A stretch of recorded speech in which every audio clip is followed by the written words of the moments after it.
তো চালতার আচার কিভাবে তাড়াতাড়ি ঝটপট বানানো হয় তো সেই ভিডিও নিয়ে চলে এসেছি। হ্যালো গাইস, আপনারা সবাই কেমন আছো? আশা করি ভালো আছো, আর আমি খুব ভালো আছি।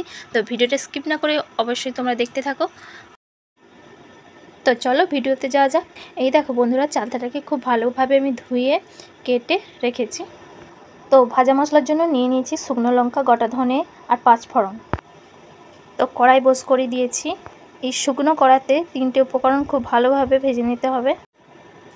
তো মশলাটা ভেজে গুঁড়িয়ে রেখে দিয়েছি। তারপর কড়াইটা ধুয়ে আবার বসিয়ে দিলাম। দিয়ে দিলাম জল, হলদি গুঁড়ো আর নুন। তারপর চালতাগুলো ওর মধ্যে দিয়ে দিলাম। তারপরে হালকাভাবে সিদ্ধ করে নিতে হবে চালতাগুলোকে।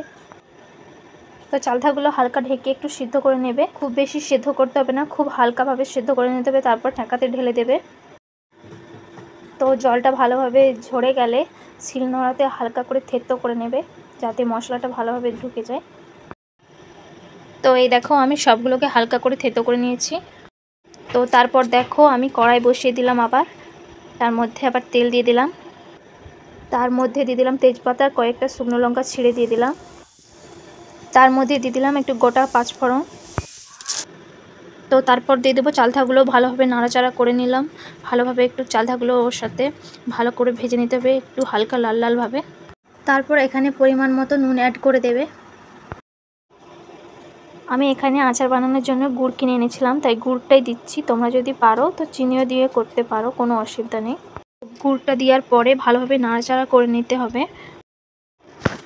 কিছুক্ষণ পর দেখো এইভাবে ফুটবে, আর যখন ফুটতে ফুটতে জলটা কমে আসবে তখন ঠিক আচারের কালারটাও চলে আসবে। তো দেখো আস্তে আস্তে জলটাও কমে আসছে আর আমার আচারটাও হয়ে আসছে, আর কিছুক্ষণ বাকি। তো ফাইনালি আমার আচার একদম কমপ্লিট। সরি তোমাদেরকে ভাজা মশলাটা দিবার সময় ভিডিওটা দেখাতে পারলাম না। তোমরা এই সময় ভাজা মশলাটা দিয়ে দেবে। তো ভিডিওটা যদি ভালো লেগে থাকে তো অবশ্যই লাইক কমেন্ট শেয়ার করো।